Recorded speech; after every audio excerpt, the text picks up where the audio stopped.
আমরা ওনাকে মাতৃতুল্য আমাদের অভিভাবক। আমাদের আজকের এই সংকটে উনি সর্বসময় চেষ্টা করেছেন দেশকে ঐক্যবদ্ধভাবে সামনের দিকে এগিয়ে নেওয়া যায়। আপনি দেখেছেন এই 5 আগস্টের পরও আজ পর্যন্ত আমার নেত্রী একটি কটূক্তি বা কাউকে ছোট করে এত নির্যাতন করা হয়েছে, উনি কাউকে ছোট করে কোনো আঘাত দিয়ে কথা বলেনি। ওনার পরিবার যেভাবে নির্যাতিত হয়েছে বাংলাদেশের ভিতরে জিয়া পরিবারের মতন নির্যাতনের শিকার আর কেউ হয়নি। এবং খালেদা জিয়াই সর্বোচ্চ নির্যাতন শিকার হয়েছেন। উনি ইচ্ছা করলে উনি যদি আপোষ করতেন, আঘাত করতেন, উনি বিলেতে জীবনযাপন করতে পারতেন। উনি পরিত্যক্ত জেলখানায় ওনাকে গ্রেপ্তার দেখা হয়েছে মিথ্যা হয়তো মামলা দিয়ে। এই ফেসিবাদরা আজকে দেশের মানুষ এই জবাব দেবে। আজকে আমার নেত্রী এত দ্রুত অসুস্থ হওয়ার কথা ছিল না। ওনাকে বাসাতে দীর্ঘ সময় ওনাকে বন্দি রাখা হয়েছে। ক্যান্টনমেন্টের বাড়ি থেকে ওনাকে এক কাপড়ে বের করে দেওয়া হয়েছিল। সেই ইতিহাস ভুলে গেলে চলবে না। ওনার নিজের সন্তানকে আরাফাত রহমান কোকো নির্যাতনের কারণে নির্যাতনের পর মৃত্যুবরণ করেছেন। ওনার আরেক সন্তান আমাদের বিএনপির ভারপ্রাপ্ত চেয়ারম্যান 17 বছর দেশের বাইরে ছিল। উনি পরিবার থেকেও উনি দূরে থাকতে হয়েছে। একটি সরকার ফ্যাসিস্ট সরকার ওনাকে দূরে রাখা ষড়যন্ত্র করছে।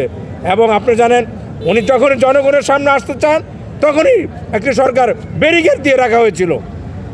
উনি জানেন বাংলাদেশ 68,000 গ্রামে যে কোনো রাস্তায় যদি উনি যেতেন কোটি কোটি মানুষ রাস্তায় একবার দেখার জন্য, নেত্রীকে একবার দেখার জন্য অকুল আগ্রহ আজকে অপেক্ষা থাকতো।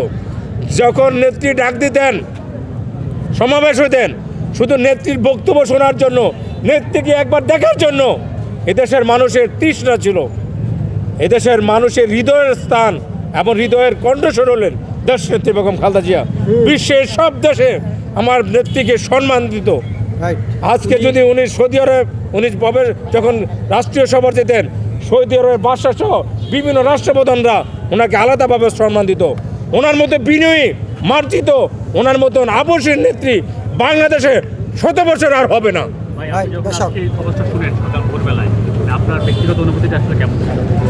যখন আমরা এই খবর আমরা যখন 6টার পর আমরা যে সোশ্যাল মিডিয়ার মাধ্যমে আমরা টেলিভিশনের মাধ্যমে শুনতে পেয়েছি, কি বলবো, আমি এই নেত্রীকে কাছ থেকে আমাদের দেখার সৌভাগ্য হয়েছে।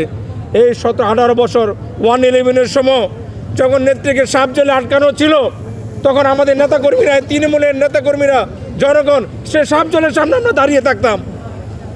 যখন আপনি পরিচিত হাসপাতালে ছিল তখন নেতাকর্মীরা বিভিন্ন সময় আন্দোলন সংগ্রাম, বিভিন্ন প্রোগ্রামে, বিভিন্ন সমাবেশে নেত্রীকে দেখার জন্য আমরা অকুল অপেক্ষায় থাকতাম। বিভিন্ন অঞ্চল থেকে এই কর্মীরা ওনাকে দেখার জন্য একবার আসতো। উনি জানেন স্বৈরাচার বিভিন্ন আন্দোলনে উনি নেতৃত্ব দিয়েছেন। উনি স্বৈরাচার বিভিন্ন আন্দোলনে উনি সফল দায়িত্ব পালন করেছেন এবং গণতন্ত্র ফিরিয়ে দিয়েছেন। এবং আমরা আমাদের প্রিয় নেত্রীকে হারানোর কারণে আমরা সত্যি আমাদের যে সারা বাংলাদেশের শোকের ছায়া, 68,000 গ্রামের ভিতরে ওনাকে মানুষকে ওনার নিজের মতো করে ভালোবাসত। এবং 18 কোটি মানুষের মাঝে শোকের ছায়া, শুধু বিএনপি পরিবারের শোক নয়, উনি সকল সর্বজন এবং সকল মহলের উনি অভিভাবক।